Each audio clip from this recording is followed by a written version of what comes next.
I need to switch to the Hulu without ads. I got the same ad at least 25 times, and after a while, I was quoting it verbatim.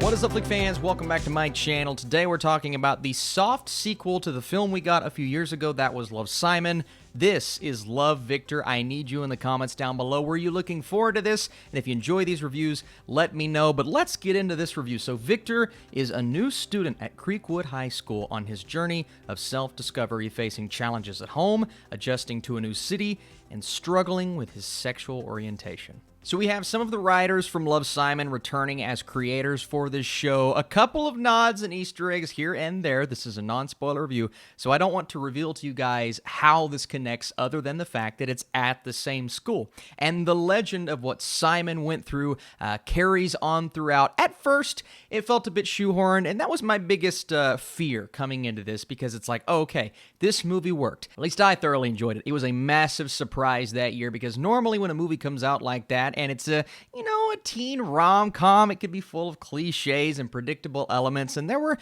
conventions in Love, Simon, but it works really well because it had this level of emotion and heart that you don't often get in movies like that. And my fear was that I was going to come into the show and just feel like they were stretching this premise. Oh, Love, Simon worked, Love, Victor. They're just taking this brand IP and they know people will watch, so they're turning it into a show.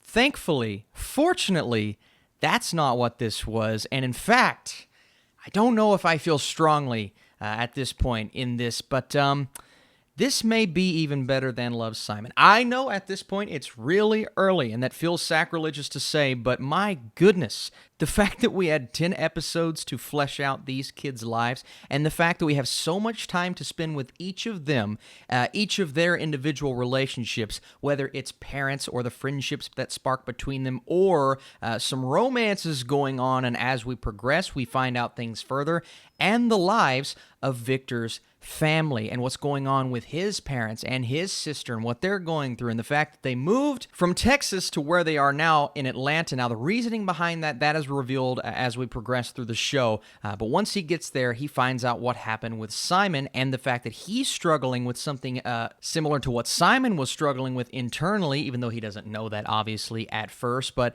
he looks to Simon as a mentor through this situation, and Simon actually does some narration for the show. Now, I won't dive into their relationship specifically, but if you're asking Austin, does this carry on from what we know?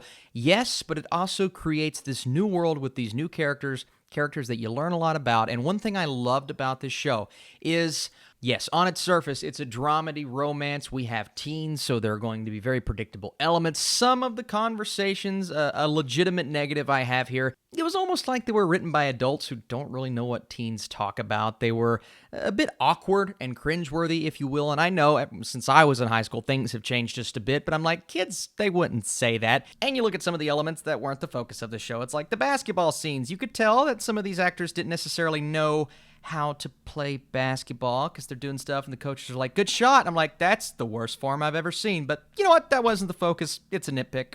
I look past those kinds of things because it takes the predictable nature of a TV show like this and it says, you know what? We're going to roll with that, but we're going to give you tight, well-written characters, some incredibly emotional scenes, and a lot of storylines, but a lot of storylines that work, and a lot of storylines that you care about. Most of the time, a show like this has one or two storylines that I'm not there for. I can honestly care less if we continue that relationship. I don't care where it goes. Every relationship here works, and it's the struggle of Victor internally as he builds on these relationships when he first gets there, and as he meets Mia, who becomes part of the reason for that conflict. You have his relationship that sparks there, and she is one of the more fascinating characters in this show. And actually, while Victor is awesome, and Michael Camino is a genuinely lovable individual, I think Mia, Rachel Hilson,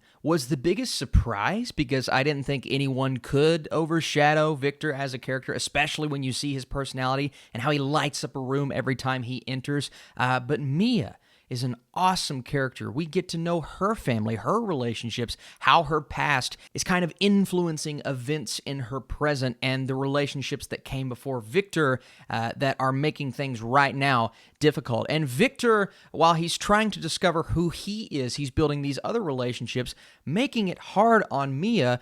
But it's almost like you can't really blame anyone in this situation. Victor doesn't know what he wants to do. Mia doesn't know what she wants to do. You get into Felix, and he's a guy who is interesting and quirky, but he is the best friend character and the ultimate best friend character. He is there from the get-go, whether Victor wants him to be there or not, always supportive, always encouraging, and he's the guy, well, that not everyone wants to hang out with, and we find that out in the show, but he's the guy that Victor deserves to have next to him. We have the character of Lake, who is a great supporting player. Mason Gooding, who plays Andrew, comes into the picture, becomes the problem starter, but even he gets a bit to where you can finally start to not necessarily come around to his character because issues spawn from him in the first couple of episodes, but we get more fleshing out from him. And then Binge. Binge is the guy that Victor sees and says, oh my goodness, you're really making things difficult on me living what others perceive to be a normal life. But it all comes down to accepting yourself, and I'm not going to say how this resolves itself by the end of the season. I just thought the way it was written was awesome. It just makes you root for these characters, and it makes you care so much about the family dynamics. One thing I love about this show is that Victor is not Simon. His parents are very different than Simon's parents, much less accepting, and it's more of a difficult time to come to terms with that, not only with his mom and dad, but his grandparents come in the picture, his younger brother is being taught certain things, and you see the fear in his eyes every time his dad accidentally says something to him that breaks his heart, and you see that and you feel that. His dad doesn't mean anything by it because he doesn't know the secret that Victor is hiding, but Victor is struggling so hard internally, and you're just sitting there the entire time, man, just tell people what's going on.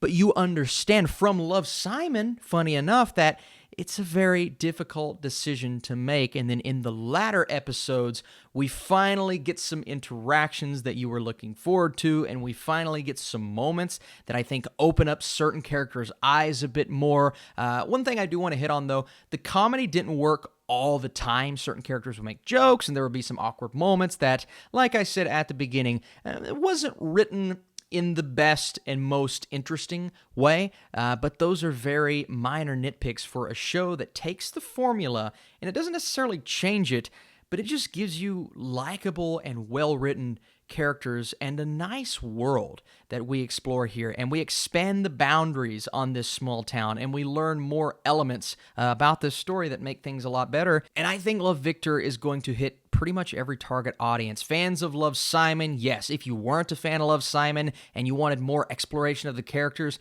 well, this gives you that. It's 10 episodes, 30 minutes long, but it was such an easy binge.